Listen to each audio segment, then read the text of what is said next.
அனைவருக்கும் வணக்கம். இன்று மேஷ லக்னத்தினுடைய சுபரும் அசுபர்கள் யார் அப்படின்றத தெரிஞ்சுக்க போகிறோம்.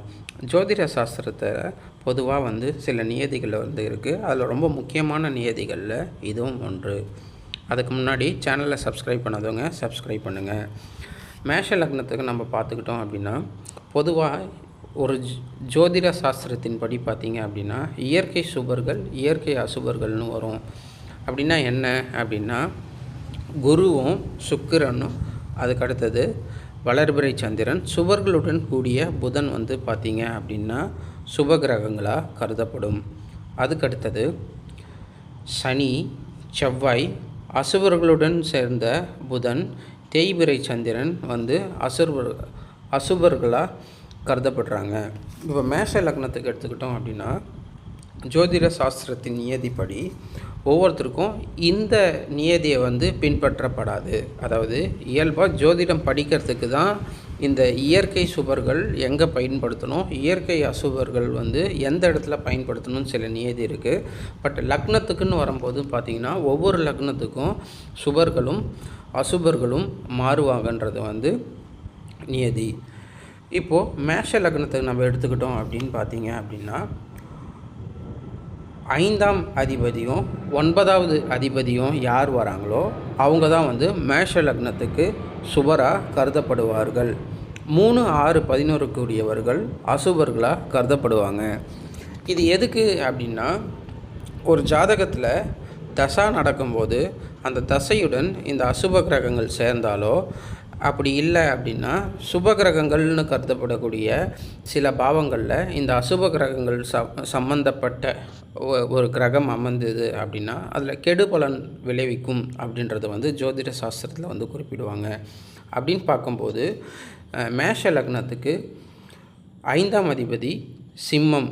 அந்த சிம்மம் பார்த்திங்கன்னா சூரியன் அதிபதியாக வராரு. அதே போல் 9வது ராசி நீங்கள் எடுத்துக்கிட்டீங்க அப்படின்னா தனுசு வரும். தனுசினுடைய அதிபதி குரு.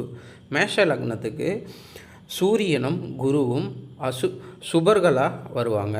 அதுக்கு அடுத்தது எடுத்துக்கிட்டிங்க அப்படின்னா 3, 6, 11வது அதிபதி அசுபர்களாக கருதப்படுறாங்க.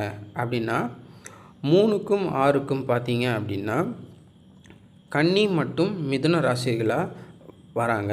இந்த மிதுன ராசிக்கும் கன்னி ராசிக்கும் அதிபதி யாருன்னு பார்த்தீங்கன்னா புதன். 11வது அதிபதி எடுத்துக்கிட்டிங்கன்னா சனி பகவான் வராது. அப்போது மேஷ லக்னத்துக்கு சூரியன் குரு சுபர்களாகவும் புதன் சனி அசுப கிரகங்களாக கருதப்படுறாங்க. இப்போது சுப கிரகங்கள் இயற்கை சுபராக இருக்கக்கூடிய குரு பகவான் ஒருவர் பார்த்திங்க அப்படின்னா மேஷ லக்னத்துக்கு இயல்பாகவே சுபராக வந்துடுறாரு. அதே மாதிரி பார்த்திங்கன்னா அசுப கிரகம் நம்ம எடுத்துக்கிட்டோம் அப்படின்னா சூரியன் வருவார்.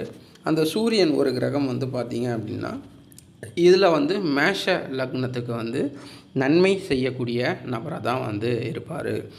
அதே போல் நீங்கள் எடுத்துக்கிட்டிங்க அப்படின்னா நல்லவர்களுடன், அதாவது சுப கிரகங்களுடன் சேர்ந்த புதனாக இருந்தாலும் மேஷ லக்னத்துக்கு புதன் பாபராக தான் கருதப்படுவார், அதாவது அசுபராக தான் கருதப்படுவார். அதே போல் சனியும் மேஷ லக்னத்துக்கு புதன் சனி அசுப கிரகங்களாக கருதப்படுறாங்க. இது குறித்து வைத்துங்க. பின் வரக்கூடிய காலகட்டங்களில் சில பரிகாரங்கள்லாம் செய்யும்போது இது வலிமையாக பயன்படும். மேலும் உங்களுடைய லக்னத்திற்கு தகவல்களை தெரிஞ்சுக்கிறதுக்கு சேனலை சப்ஸ்கிரைப் பண்ணுங்கள். நன்றி, வணக்கம்.